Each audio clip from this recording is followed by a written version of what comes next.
Сәлеметсіздер ме балалар? Бүгін біз геометриялық ықтималдық тақырыбының А, Б деңгейлі есептерін шешетін боламыз. Сонымен бастасақ.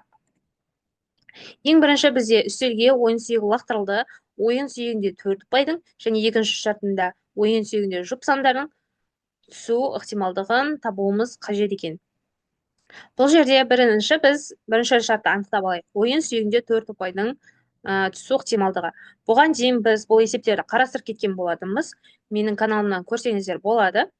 Ойын сүйегінде білетіндеріндей 6 түрлі сан орналасады. Соның ішінде бізде 1-ден 6-ға дейін 4 ұпай жалғыз болғандықтан бізде m тең 1, ал жалпы 6 сан болғандықтан n тең 6 болады. Енді оны біз формулаға салатын болсақ, яғни p тең n бөлінген n, ол бізде 6-дан 1-ге тең екен. Яғни ойын сүйегінде 4 ұпайдың түсу ықтималдығы 6-дан 1-ге тең. Келесі, екінші шартын қарастырайық. Ойын сүйегінде жұп санды ұпайдың түсу ықтималдығын табыңдар. 1-ден 6-ға дейінгі сандардың ішінде бізде 2, 4 және 6 деген жұп сандар бар. Яғни бізде m тең 3-ге тең, ал жалпы сан 6-ға тең. Себебі бізде 6 сан орналасқан. Енді осының формулаға салатын болсақ, p тең m бөлінген n, ол бізде 3 бөлінген 6-ға тең, ол бізде 2-ден 1-ге тең. Келесі бізде 32-де үшінші есеп. Қабырғасының ұзындығы 2 см болатын квадраттан кездейсоқ А нүктесі алынды. Осы квадратқа қабырғасының ұзындығы 1 см болатын екінші квадрат іштей салынған. Алынған нүктенің екінші квадратқа тиісті болуының ықтималдығын табуымыз қажет. Бұл жерде біз ең бірінші бұлардың ауданын табуымыз керек. Ал шаршының ауданын табуды білесіңдер, ол екі қабырғасының көбейіндісі, ал бізде шаршы болғандықтан ол бізде А квадратқа тең. Енді бұл жерде кішкентай шаршыны біз кішкентай S деп белгілесек, ал үлкен шаршыны үлкен S деп белгілейік аудандарын. Яғни, ең бірінші біз үлкен шаршының ауданын табатын болсақ, 2-нің 2 дәрежесі бізде 4-ке тең. 2 көбейтілген 2 тең 4-ке, ал кішкентай шаршымыз бізде ауданы 1-ге тең. Бұл жерде формулаға салатын боламыз, яғни P кішкентай S бөлінген S, яғни бізде үлкен S деген ол біздің барлық жағдайымыз, ал кішкентай S дегеніміз қажетті жағдайымыз. Сонда бізде кішкентай S-іміз бізде 1-ге тең, ал үлкен S-іміз 4-ге тең болғандықтан, ол бізде 1 бөлінген 4, яғни 4-тен 1-ге тең екен. Келесі, 32-де 4-ші есеп, қабырғасының ұзындығы 2 см болатын квадраттан кездейсоқ А нүктесі алынды. Осы квадратқа қабырғасының ұзындығы 1 см болатын, екінші квадрат іштей салынған, алынған нүктенің екінші квадратқа тиісті болмауының ықтималдығын табуымыз керек. Бұл және қарап тұрсаңдар, жаңа есепке қарама-қарсы есеп болған. Сондықтан біз бұл жерден білеміз, S тең 1-ге, кішкентай S-іміз, ол бізде кішкентай шаршының ауданы, және үлкен S-іміз, ол бізде 4-ке тең. Бұл жерде біз оның алдындағы ықтималдығымыз 4-тен 1, ол бізде іштегіде орналасуының, ал бізге іштегі шаршының емес орналасу керек, сыртқы шаршының орналасу ықтималдығын табуымыз керек. Сондықтан біз ақиқат жағдайдан өзіміздегі жәнегі іште орналасқан ықтималдықта алып тастаймыз. Сонда P тең 1 алынған 4-тен 1, ол бізде 4-тен 3-ті береді. Келесі, радиусы 2 см дөңгелектің кездейсоқ В нүктесі алынды. Осы нүктенің радиусы 1 см болатын дөңгелек іштей салынған.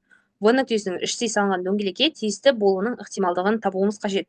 Бұл жерде жаңағы есеп сияқты бұнда да біз ең алдымен кіші және сыртқы үлкен шеңберлеріміздің аудандарын табамыз.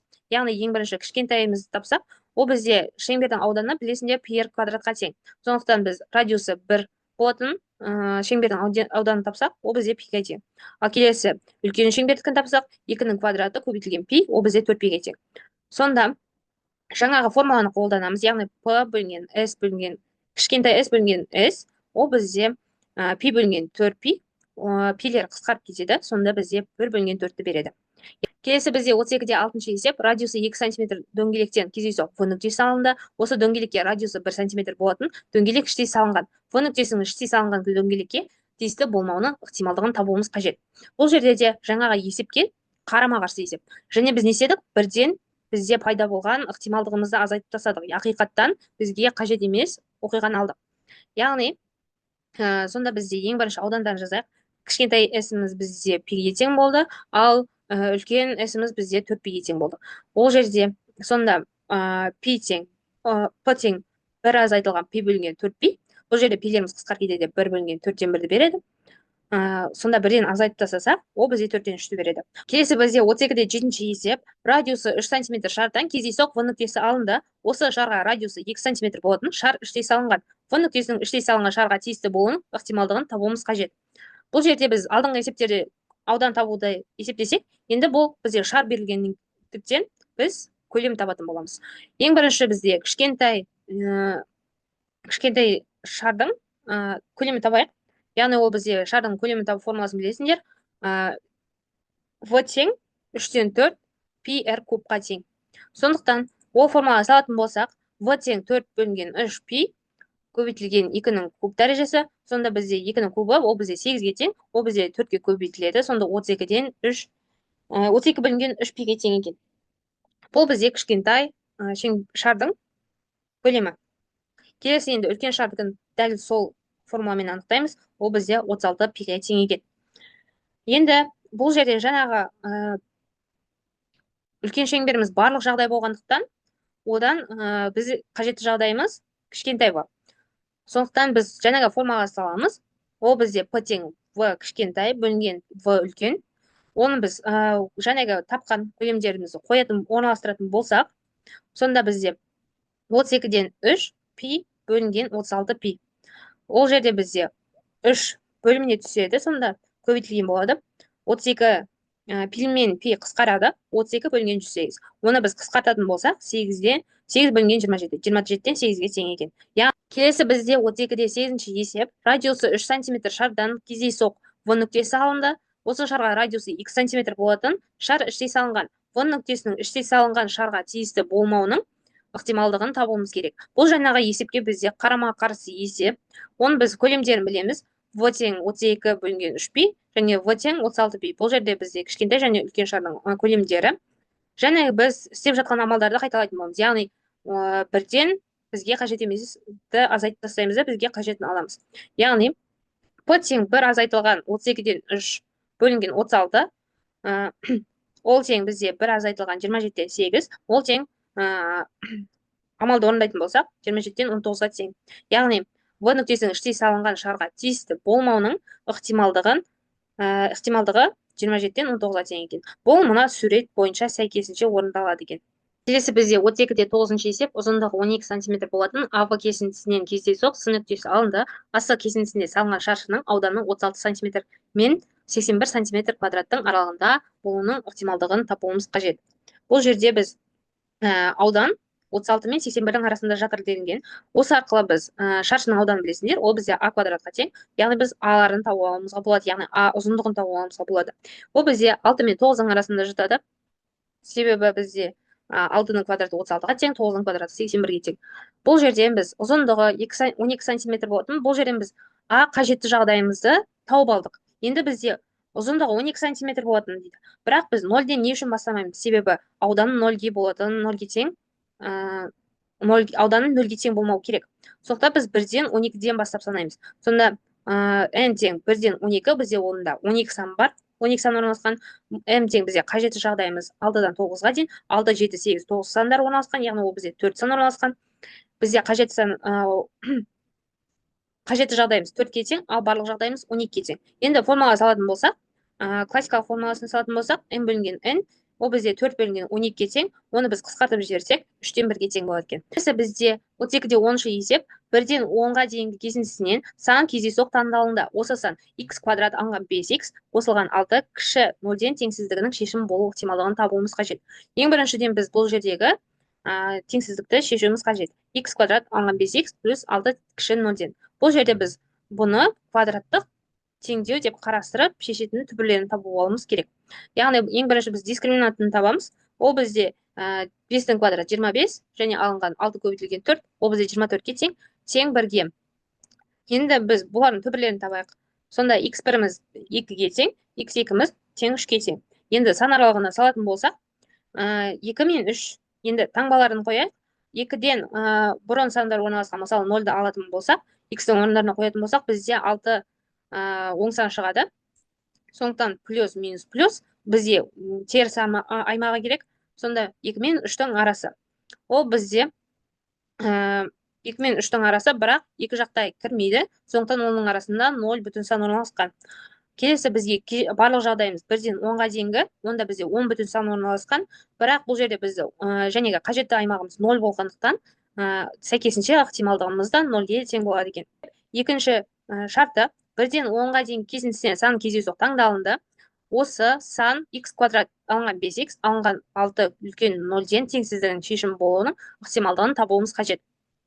Енді бұл жерде бізде x квадрат алынған 5x алынған 6 үлкен 0-ден теңсіздігін шешіп алайық. Бұл жәнегі біздің алдында қарастырған есеміз секілді. Яғни бұл жерден біз түбірлерін табатын болсақ, бірінші дискриминантын анықтайық. 25 қосылған 24, ол бізде 49-ға тең, ол бізде 7-нің квадратына тең. Сонда бізде x1-іміз -1-ге, ал x2-іміз тең 6-ға. Біз оны сан түзуіне белгілесек, -1-ден 6-ға дейін. Бұл жерде біздің таңбаларымыз плюс, минус, плюс. Бізге оң аралық керек болғандықтан, минус шексіздіктен -1-ге дейін, алттан плюс шексіздікке дейін аралықтары қажет. Бұл жерде бізде 1-де 1 мен 10-ның арасында жататын сан болу қажет. Сондықтан біз 7, 8, 9, 10 деген сандарын ғана аламыз. Бұл жерде минус аралық кірмейді, сонда 6 мен плюс шексіздіктің арасынан ғана аламыз. Сондықтан бізде қажетті жағдайымыздың арасында 4 сан бар, ал бізде бағанадан айтқандай 1 мен 10-ның арасында 10 бүтін сан бар. Ол жерде біз 4 пен 10-ды қысқартып жіберсек, 5-тен 2-ге тең болады екен. Бізде 32-де 11-ші есеп, бірінші шарты қабырғасының ұзындығы 1 см шаршыда А нүктесінен белгіленген. А нүктесінен шаршының қабырғасына дейінгі арақашықтық 3-тен 1-ден артық болмауының ықтималдығын табуымыз қажет. бұл жерде бізде бізде кез келген жерде орналасып тұр, ол бірақ арақашықтығы қабырғасынан 3-тен 1-ден артық болмауының ықтималдығын табуымыз керек. Бұл жерде бізде барлық жағдайымыз 1-ге тең, ал қажетті жағдайымыз 3-тен 1-ге тең. Сондықтан бұл жерде біз ықтималдығын табатын кезде классикалық формуласына салатын боламыз. Яғни P тең 3-тен 1 бөлінген 1. Ол бізде 3-тен 1-ге тең екен. Келесі бізде 32-де 11-ші есеп, екінші шарты қабырғасының ұзындығы 1 см шаршыда А нүктесінен белгіленген. А нүктесінен шаршының центріне дейінгі арақашықтығы 3-тен 1-ден артық болмауының ықтималдығын табуымыз қажет. Бұл жерде біз жәнегі есепте біз қабырғасымен дедік, енді біз центріне дейінгі дедік. Центріне дейінгі дедік. Бізде ықтималдықты табу үшін P тең 1 азайтылған 3-тен 1 деген амалды орындаймыз. Ол бізде 3-тен 2-ге тең. Келесі бізде 32-де 11-ші есептің 3-ші шарты қабырғасының ұзындығы 1 см шаршыда А нүктесі белгіленген. А нүктесінен шаршының көрсетілген төбесіне дейінгі арақашықтық 4-тен 1-ден артық болмауының ықтималдығын табуымыз қажет. Бұл жерде бағана бізде қабырға болды, енді центр болды, енді бізге төбе. Бірақ бұл жерде біз 4-тен 1-ден деп артық болмау, уже басқа есеп. Яғни бізде бұл жерде n тең барлық жағдайымыз 1-ге тең, ал керек жағдайымыз 4-тен 1-ге тең. Енді бұны формулаға салатын болсақ, P тең 4-тен 1 бөлінген 1, ол бізде 4-тен 1-ге тең екен. Келесі бізде 32-де 12-ші есеп, координаталық жазықтыққа радиустары 5 см және 10 см болатын ортақ екі шеңбер салынған. Үлкен екі дөңгелектен кездейсоқ алынған нүктенің екі шеңбердің қиылысуынан пайда болған сақинаға тиісті болуының ықтималдығын табуымыз қажет. Бұл жерде біз жәнегі екі шеңбердің аудандарын табуымыз қажет. Яғни бізде кішкентай s-іміз радиусы 5 см, ол бізде 5-тің пи квадрат формасына салсақ, 25 пиға тең екен. Келесі үлкен шеңбердің ауданын тапсақ, ол бізде 10-ның квадраты көбейтілген пи, ол бізде 100 пиға тең. Бірақ бұл жерде бізде сақина сияқты орналасу, мына жерде сорбен аралықта орналасуының ықтималдығын табуымыз қажет. Бұл жерде біз қажетті жағдайын табу үшін екі ауданнан бір-бірінен азайтып тастаймыз. Яғни m тең 100 пи алған 25 пи, ол бізде 75 пиға тең екен. Ал бізде барлық жағдайымыз ол бізде сыртынан қоршалып тұрған үлкен шеңберіміз, яғни ол бізде 100 пиға тең. Сонда біз формулаға салатын болсақ, P тең 75 пи бөлінген 100 пи, бұл жерде пиларымыз қысқарады және 100 бен 75 қысқарады, ол тең бізде 4-тен 3-ге екен. Сонымен бүгінгі біз А және P деңгейлерін талдап біттік. Назарларыңызға рахмет. Каналға тіркеліп, лайк басып, комментарий қалдырыңыздар.